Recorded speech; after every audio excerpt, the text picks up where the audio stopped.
Today, it's my great pleasure to welcome Cheri Mason to the program. Cheri was the first woman chairman of the board of the Veterans Appeals at the VA and ran a department of 1,200 people successfully and shares her experience there with us. And her book is Dare to Relate, Leading with a Fierce Heart. And she shares a lot of her wisdom through hard-fought experience. So it's my great pleasure to welcome Cheri Mason to the show today.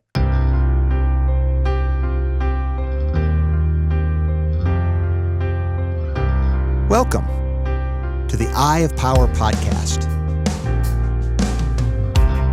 I'm your host, Tom Dardick. But this podcast is not about me. It's about you and your power. It's time to claim yours.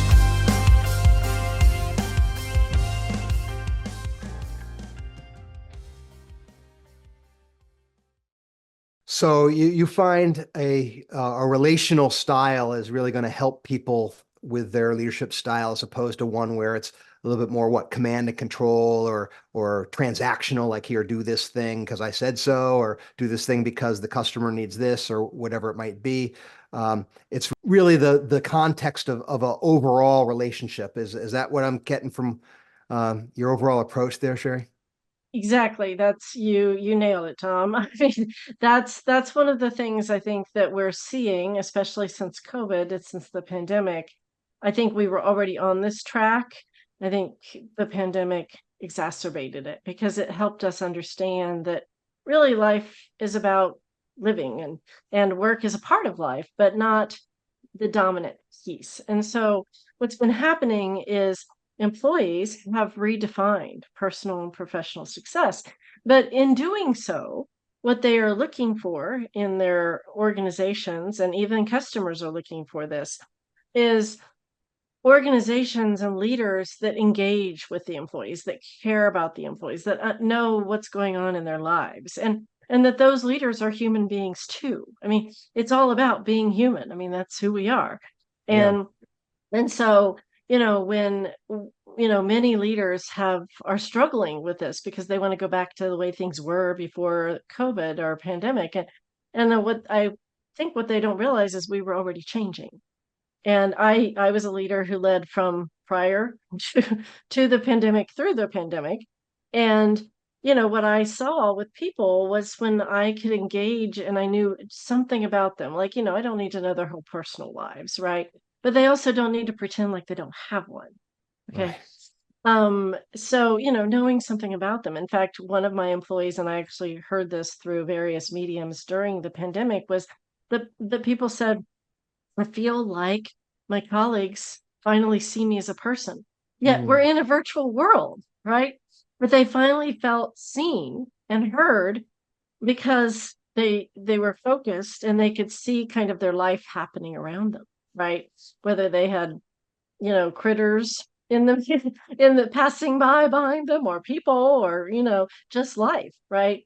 And so because we connected more because we didn't have those in-office interactions. And so we learned to do that more. And what I learned as a leader is when I shared something about my life or challenges, people were like, "Oh yeah, I've got that too." And so one of the things that leaders need to understand is showing your humanity to your employees will actually make you more successful and motivate your employees quicker than directing them to do something because you said so. And customers are the same way. Often customers are looking for organizations that one treat their employees well, but also are engaged in, taking care of people, taking care of the environment, things like that. What else does that organization do and what do they stand for? You had touched on a couple things that I find very interesting there, Cheri. One is the the nature of the virtual environment. So we have hybrid and remote work, and there's lots of advantages of that, of course, they're obvious. And there's some disadvantages in the sense that, we don't get that physical proximity that, let's face facts, there isn't really a substitute for being in the same space as another person. As well as this can work and it can do things, it's not the same. So we are giving something up, but we are gaining something. You gave a good example of, you see somebody's cat jump up in their lap and you ask, okay, what's the name of your cat? And now you know something you didn't before. That's, I think, a good example of an advantage. Um, but I also do hear from people in business of the disadvantages where they feel like, okay, where is everybody? What are they doing? I don't know anything. It's this black hole of work that's happening, and leaders can look into it and say, man, I don't know what anybody's doing or what they're up to. And they almost feel like they have to intrude to find out the answer because you have to interrupt somebody to check on them. Or so what do you think in terms of that dynamic, both for better and worse? Well, I think you're exactly right. I think that changing the dynamic of being virtual versus being in person is definitely a change. And one of my friends, Jen Mar, she said when we were in person, there's like 1,000 interactions that are happening when you're talking with someone, that you can read body language and see things that you don't get as well in the virtual environment. And so that is a challenge, but we have to learn and adapt. And so there are ways to do that in the remote world. But there's also value in person. And in some situations, in person is needed. I think it depends on the work. I think it depends on kind of the environment that the organization wants to have. I don't think it needs to have people in the office just to the point of having people in the office, right? I think there has to be a purpose and a plan for that. And that's where I think leaders struggle with. So, I've heard the same thing from leaders. Oh, I want everybody here so I can see what they're doing. Well, um, I ran a 1,200 person organization. If I thought I could really see what 1,200 people were doing in the office, I was delusional. And so how am I going to see, what they're doing in the office versus what they're doing at home? But one of the things that I did make a commitment to doing when we were in person is I started walking around, right? And this was novel for my organization. And so when I first started doing it, people were very nervous. Like you could hear the computer keys flying, right? Bosses on the floor, whatever, And so a couple of people came up to me and said, You're checking on us. You're checking to make sure that I'm doing my work. You're checking in." And I said, "Or you're checking on us." I said, "No, no, I'm not checking on. I'm checking in with you. I scheduled this time to be present, to be around, to engage with you so I can learn something about you and you can ask me questions." And so they got used to that. And so then I would get questions like, "When are you doing it again? When are you coming?" We had 5 floors, right? And so, I would say, "Well, I'll be down next week or, when I get back from this trip." But they looked forward to it and they did bring me suggestions with solutions and talk to me about different things, right?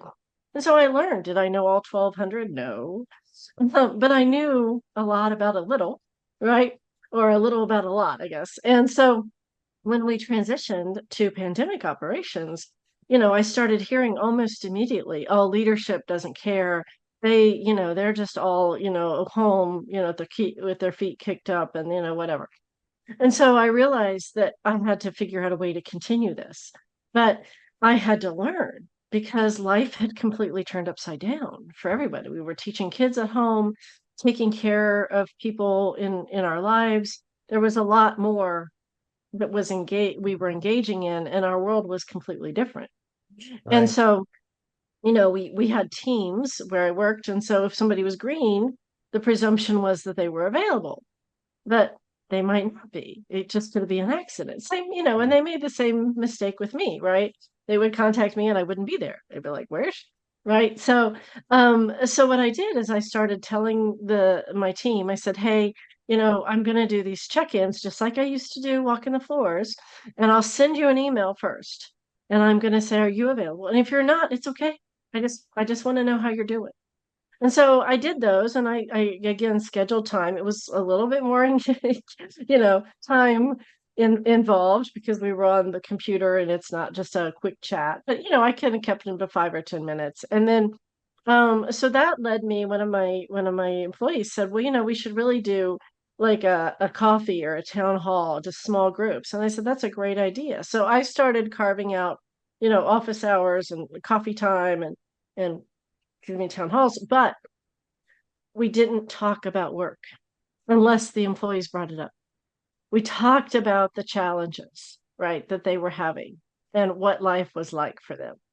And the first time it happened, a couple of people said, I can't believe, I had about like 600 or 700 people online, and they're like, I can't believe that we're on here and we're not talking about work. And I started seeing the numbers climb because more people were joining, right? Because they wanted to know what was going on.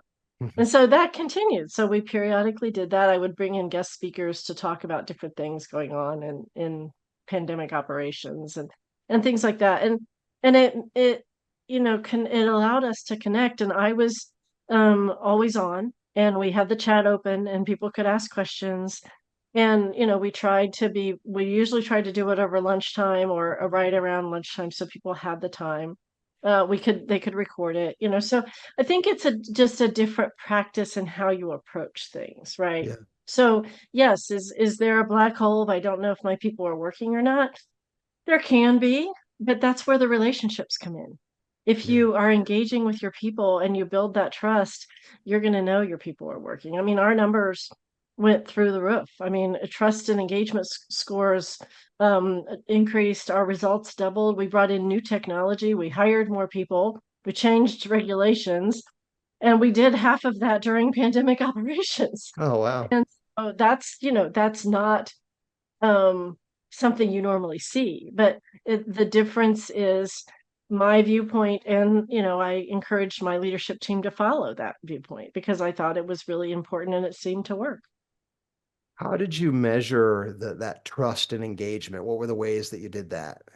So I was in the federal government, so we had the surveys, the annual surveys, and so we did it primarily through that. But I also did it because I always had but if people are engaging and contacting me and talking to me, then I know that my trust scores are good, that I'm in good shape. But if I'm not hearing something or if things are quiet and I hear more things from rumor mill than I knew, well, we need to do something. There you go. Yeah. Yeah.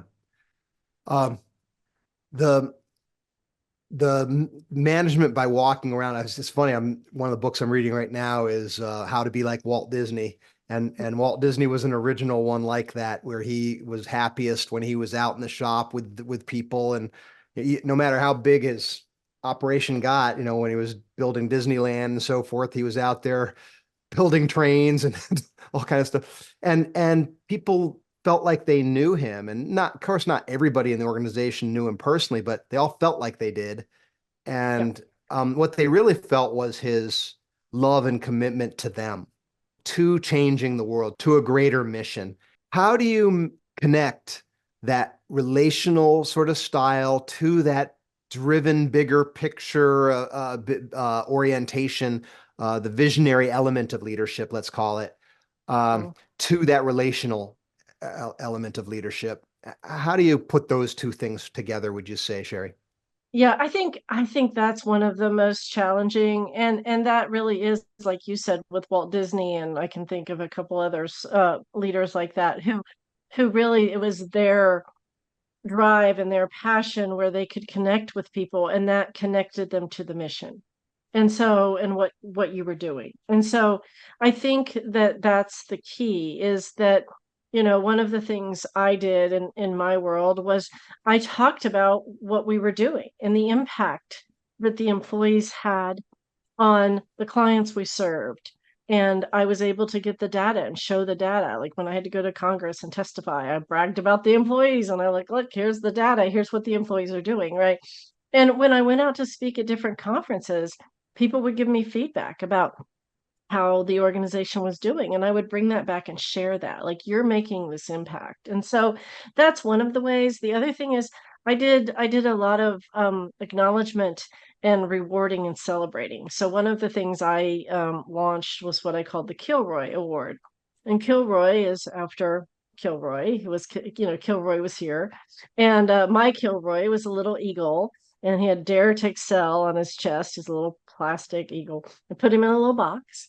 And so what would happen is if somebody went above and beyond, then when we were in person, they got the Kilroy was here picture on their door, Nice. and Kilroy would be on their desk. And then I would send out an email to everybody.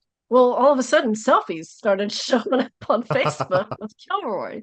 So I knew I was onto something. And then when we went out on pandemic, it was a little different operational. And so I could still do the Kilroy was here and send them like a little note, but we could, we weren't really in person, so couldn't really deliver. So we would deliver a picture or something like that. But we would still acknowledge the work. And what happened is colleagues started putting people in.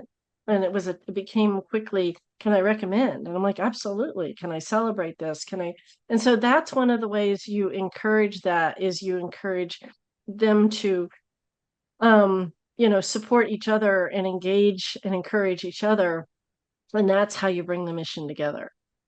I love that. Catching people doing things right. Hmm. Yep.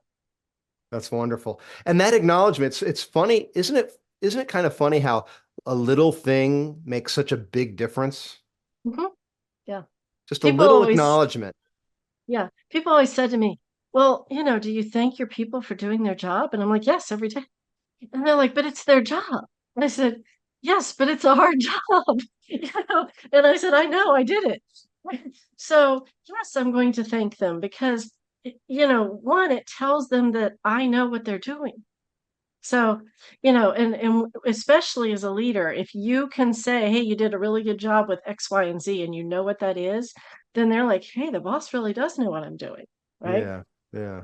So that makes a difference. And like I said, when you have a lot of employees, it doesn't matter whether you have 10 or 1,200 or more. When you have things where you can acknowledge that, it's a big deal. And we did in-person celebrations, like when the organization exceeded the goal, we had a celebration of that. Um, we had celebrations for time in service. We had celebrations for writing awards. We had celebrations for everything, and we continued those virtually. It was just, it was a little harder to connect with everything, but we just let people know when it was going to happen and what it was about. And we did have town halls where we did talk about business issues, and we did training and all those things.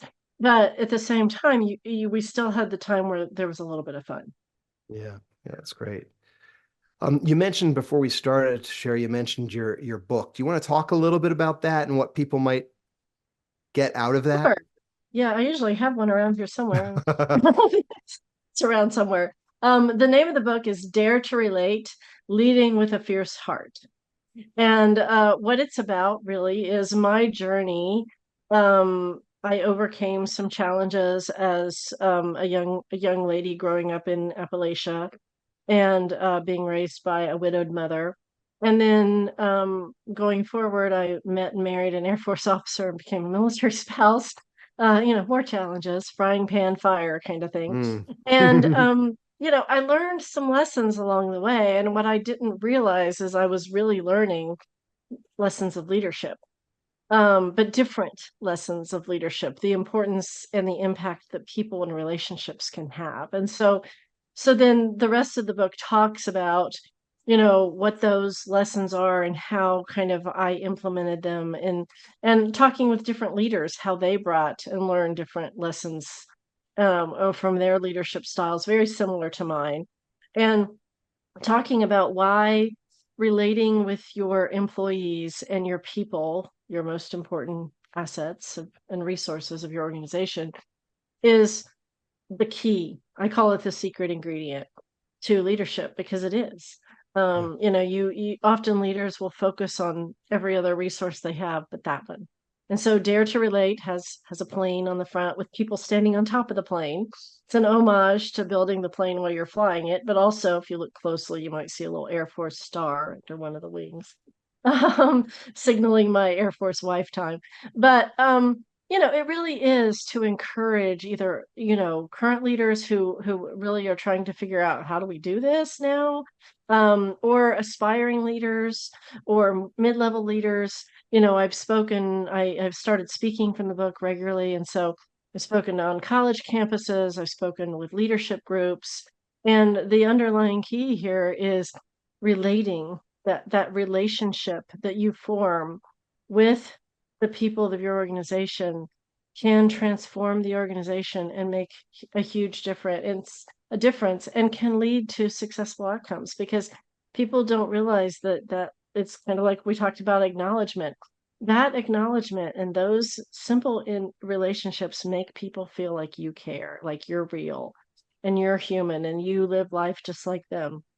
And that helps them kind of face the challenges of life. What gets in the way? What stops leaders from being relational? I think many times leaders are so focused when they get promoted into leadership jobs, um, that they have to drive for results. It's what everybody talks about is, oh, I have to improve the results. I have to do this. And so I think that they want to show that their leadership can really produce these results and do these great things. And they can, but they don't realize that the way of doing that is relational. I mean, I literally walked out the door of my organization as a senior executive, and I walked back in an hour later as the chief executive, right? Mm, And people looked at me like I had two heads. Like I'd been in this organization for 20 years. They knew who I was, right? But I was going to be different. I was going to be like all the other ones who just, it's all about results. mm. And when I said, no, we're going to talk about communication and how we talk to each other and how we relate to each other and building up the confidence and the morale of the organization, they were like, yeah, right, sure. And so, so You had to that's what earn the gets, trust. you have to earn the credibility, you have to earn the trust. And, it doesn't matter. You can have been in the organization for years, but you still have to earn the trust. Yeah. And so I think what gets in the way is leaders come in and they have this belief, or maybe sometimes they have uh a requirement put on by others, or they feel like they do, that they have to produce these results or outcomes. And I mean, of course all leaders do. When I stepped into my position, one of when I got the call asking me to take my position, one of the things I said back to um the president of the United States was, look, I'm going to lead the way I lead now. And results will happen, but it's going to take a minute. And the response I got was, that's why we're talking to you. Yeah. So that's the difference in having, knowing that somebody has your back above you, whether it's your stakeholders, whether it's your customers, and you have all that. And so leaders feel like they have something to prove, and you do, but think about how you want to prove that, and what the impact you want to have. I mean, people ask me about my legacy, and I said, look, I work in the federal government. Legacy is a passing thing. um, but the legacy I did leave was the impact I made on the people who worked for me.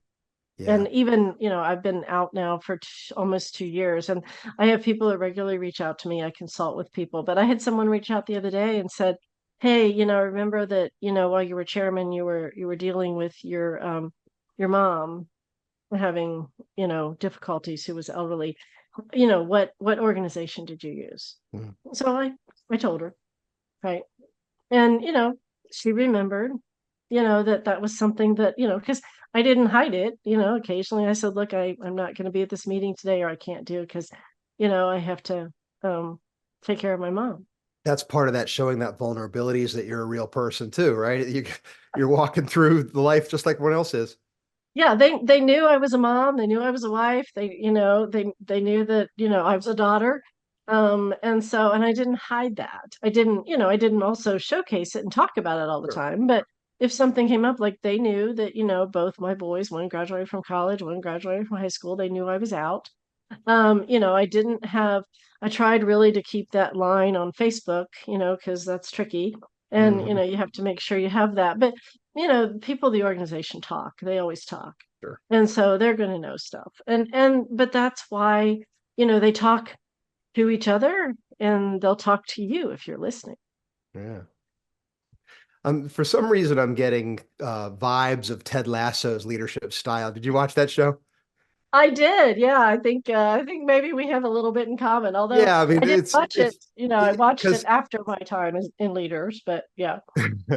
all is, it was all process, and and they were, and especially in the first season, they were just flummoxed that he didn't care about winning and losing. It's like, it's all winning and losing. Why don't you care? It's like, that's not the Yeah, process. The wins happen when we have a winning organization, right? that's right. Yeah. And that's really what I ran into. I mean, I had a union at the organization I worked in, and the relationships weren't fantastic, and you had to build those relationships, but they were the same way. I mean, they were like, yeah, right, let's watch and see, let's see what happens, right? Yeah. And I had to go testify to Congress, right? So it wasn't like, I was, and I also had customers who had huge expectations, and when we started delivering results, while all these other things were happening, one of those organizations that kind of did surveys and studied called me and said, it's fascinating because normally insurance companies don't get great feedback when they deny cases, but you are denying cases and you're still getting good feedback from your customers. And I said, well, hopefully that's because we're explaining why, and Yeah. we're telling them what they need to do to hopefully turn that around, right? But the other part of that was, the employees felt connected to the work. And so, occasionally we had situations where, employees would be um talking to customers for different type of things. And we had to make sure that the employees understood that that impact was significant to the customer, right? Yeah. And most of the employees easily understood that, but understanding that it was okay to take the time and talk, we weren't timing their phone calls, right? It's okay, take the time and talk to the customers, because sometimes the customers could be having challenges. And so if that was happening, you wanted to make sure that you got the right people on the phone to help that person. Some sectors struggle with this. I'm thinking of the health sector where it feels like, the doctor has X number, or even the nurse practitioner, whoever it might be, they have X number of minutes and that's all they've got. And they come in, deliver it and go. And it really takes the personal touch out of it like it used to be. Um, it doesn't seem like that improves things. What do you think of that?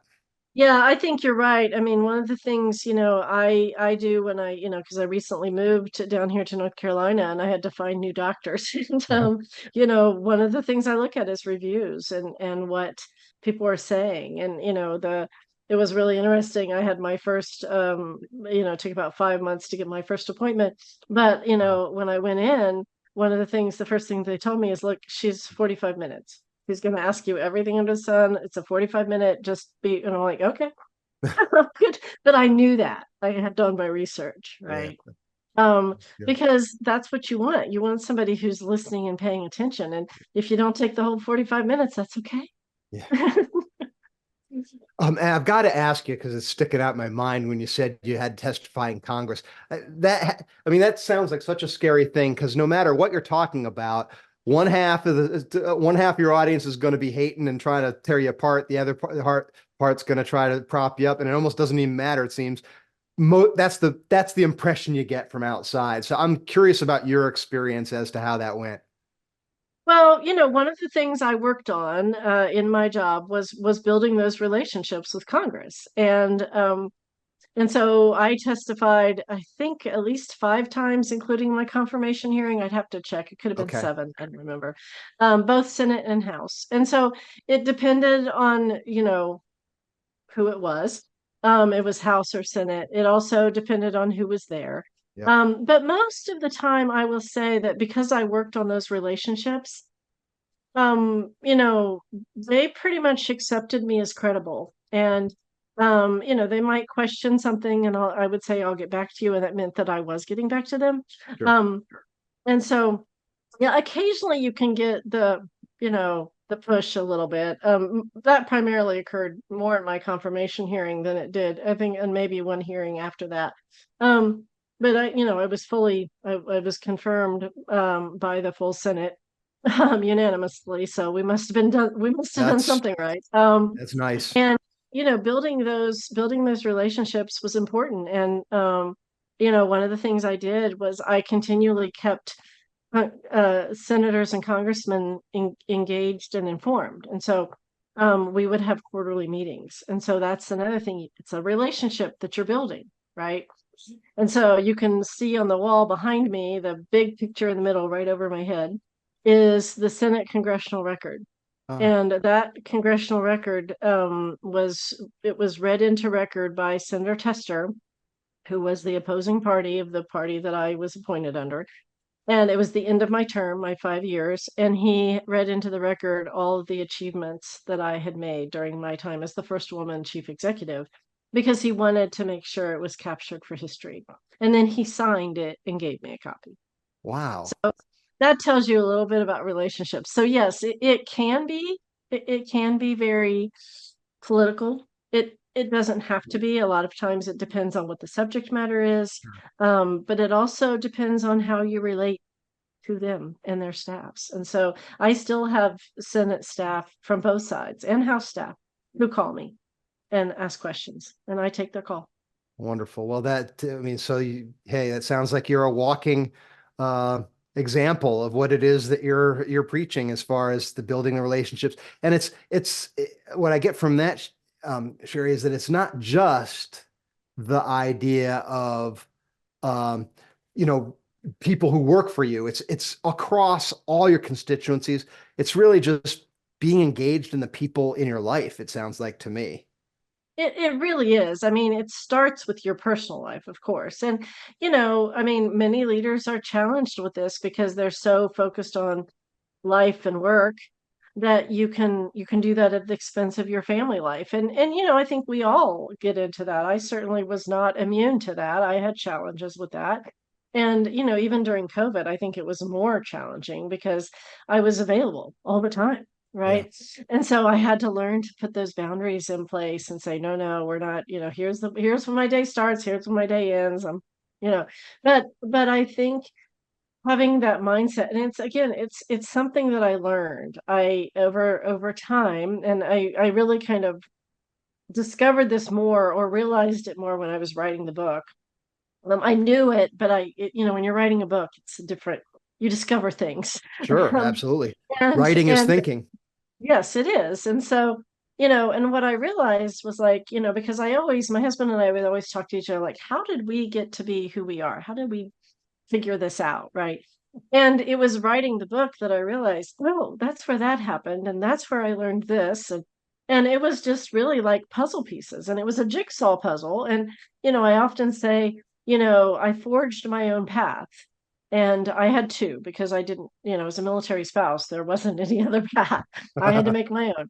And because I wanted a career, and that was no at the time I became a military spouse. And so, but in carving and forging that path, what I discovered is, there are people who will support and help you on the way. Oftentimes when I'm speaking, I get the question, did you have one mentor who particularly helped you?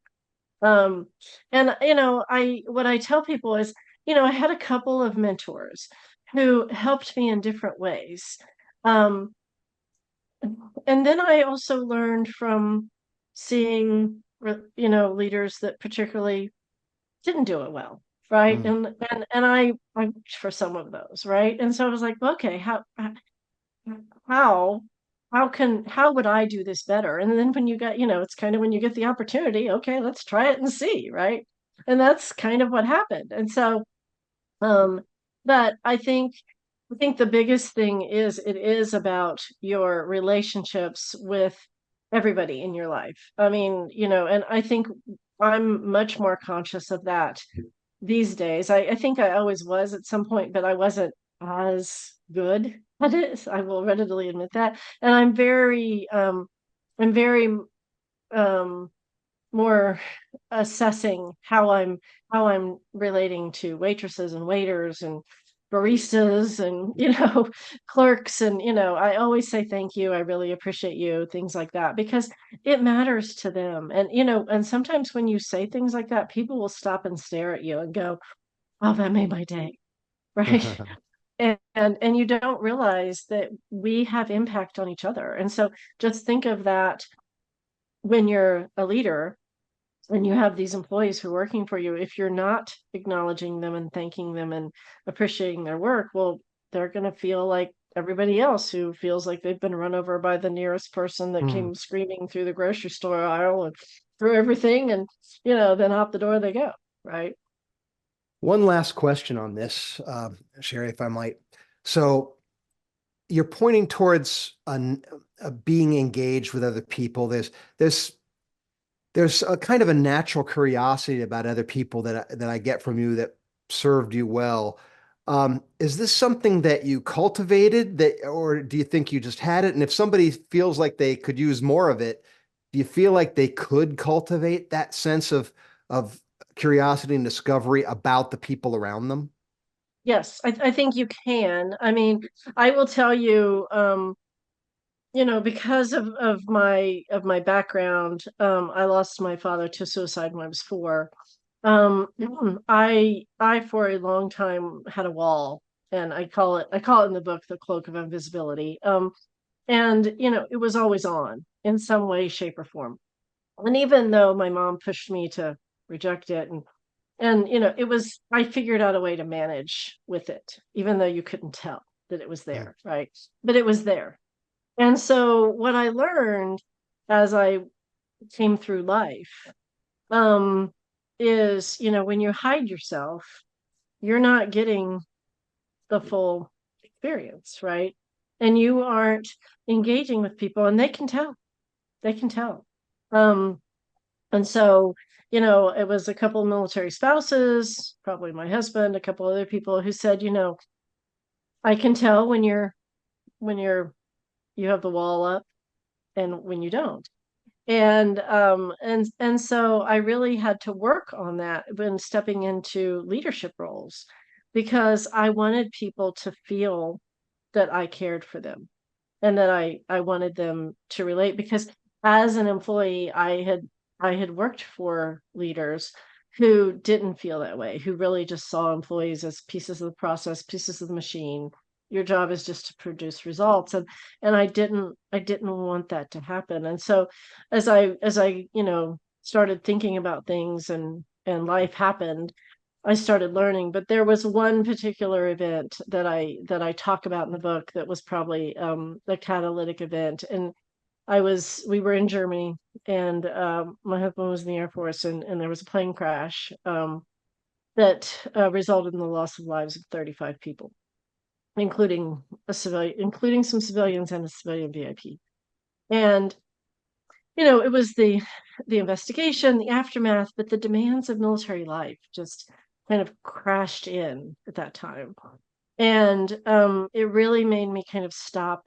And I was working in the group that was impacted directly by this. And I watched the leadership get fired. mm, Um, and I watched how they handled it. And it was very different from very different leaders. And it really showed me that, a leader's style can be really dominant. And it can be so dominant that, you can't figure out how you exercise your judgment beyond, separate from that.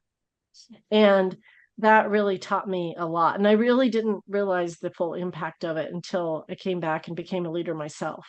And then I started realizing it, and I was like, whoa, we gotta, because I was different, but I didn't know why I was different. And so, but I realized that, but what I had learned from that incident was that it wasn't about me anymore. It was about building those connections with other people and supporting them. But I didn't realize that I learned it mm, mm. until later. So you can learn it. You can learn it, but sometimes it's at a very high price. The lessons can It come at a is. very high price.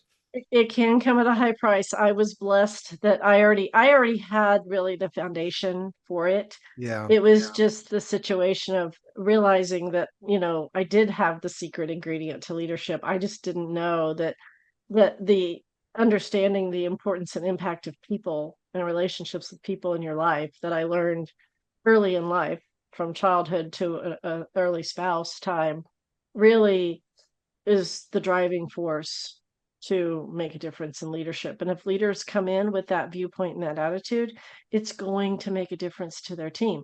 Yes, there still has to be, accountability and results. And, it's not going to be all kumbaya and rainbows and unicorns. It's just not, right? But how you approach your people, how you react to things, how you use your words, if you back your words up with your actions, all those things make a difference. And the people of the organization are watching.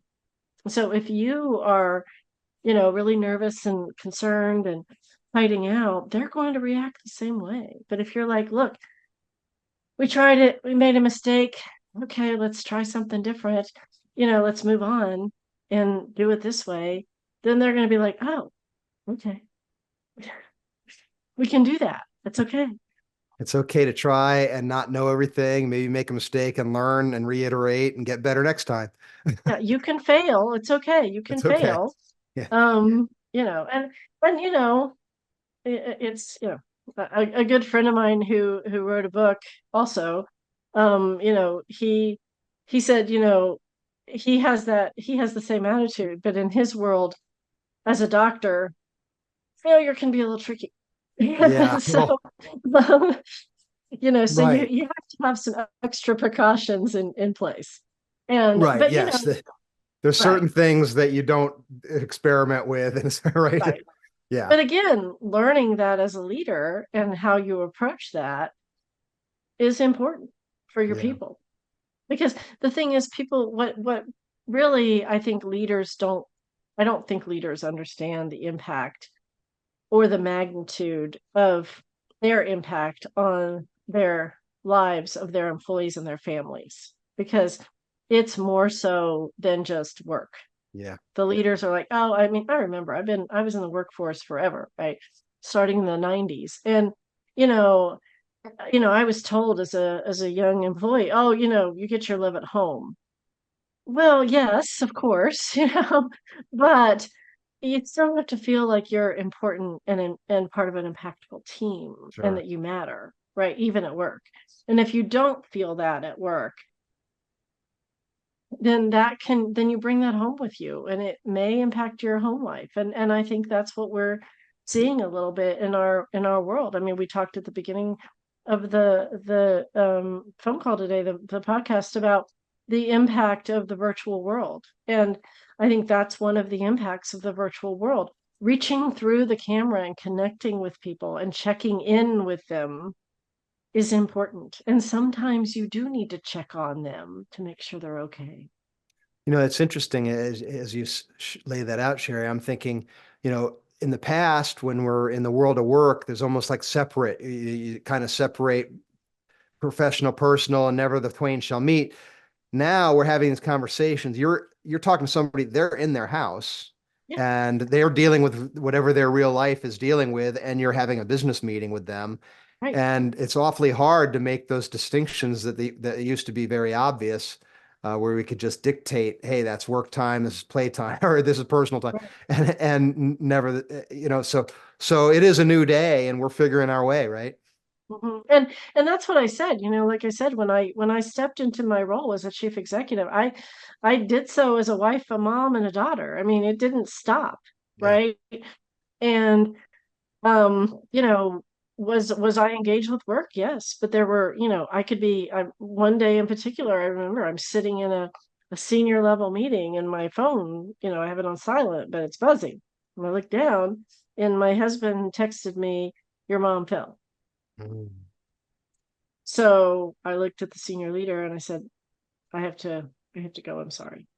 And he just looked at me and said, okay. Yeah. I left the room. Right. And, and so, yeah, work is work, but life is more important. Well, Cheri, thank you so much for sharing your valuable, valuable life experience with the Aya Power audience and with me today. I very much enjoyed it. Very much feel very fortunate to be able to learn from you and to be able to share these kinds of messages that are so valuable. So thank you.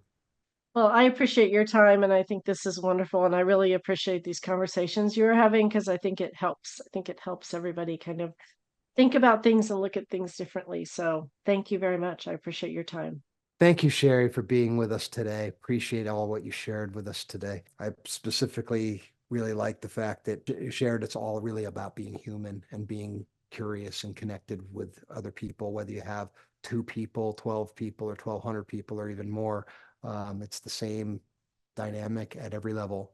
And, being able to show your own humanity and, being a little bit vulnerable, being where it's appropriate, of course, but people want to know that you're a real person and that you want to know them as a real person, and those relationships go a long way, whether they're direct reports or on the team or any kind of constituency. So a lot of wisdom with what you shared today. So thank you so much. Very much appreciate it, Cheri.